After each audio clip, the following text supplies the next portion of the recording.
किसान, बंदर और सूखे तालाब की सीख। एक छोटे से गांव में हरिपाल नाम का एक मेहनती किसान रहता था।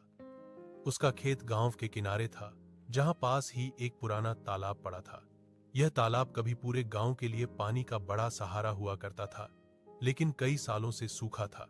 हरिपाल जब भी अपने खेत में काम करता, सूखे तालाब को देखकर उदास हो जाता।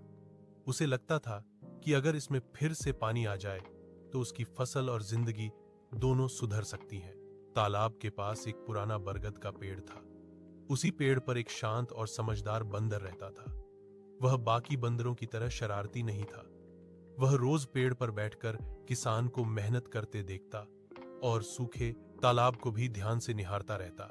एक दिन बंदर ने तालाब के एक कोने में कुछ अजीब देखा। वहां की मिट्टी बार बार धंस रही थी। बंदर को शक हुआ कि जमीन के नीचे कुछ है। वह रोज उस जगह जाकर कूदता, मिट्टी कुरेदता और इधर उधर इशारे करता। कई दिन तक उसने यही किया। हरिपाल ने यह सब देखा, लेकिन शुरू में उसने ध्यान नहीं दिया। उसे लगा बंदर शरारत कर रहा होगा। पर जब बंदर लगातार उसी जगह जाता रहा तो किसान को भी जिज्ञासा हुई। एक दिन उसने कुदाल उठाई और बंदर के इशारे वाली जगह खुदाई शुरू कर दी। थोड़ी देर बाद कुदाल किसी सख्त चीज से टकराई। मिट्टी हटाने पर वहां पत्थरों से ढका एक पुराना जल स्रोत दिखाई दिया। जैसे ही कुछ पत्थर हटाए गए, जमीन के अंदर से पानी रिसने लगा। धीरे धीरे पानी ऊपर आने लगा और सूखा तालाब फिर से जीवित होने लगा।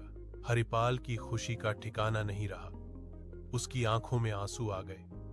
उसे समझ आ गया कि यह सब बंदर की समझदारी की वजह से संभव हुआ है। कुछ ही दिनों में तालाब में पानी भर गया। खेतों को सिंचाई मिलने लगी और फसल पहले से कहीं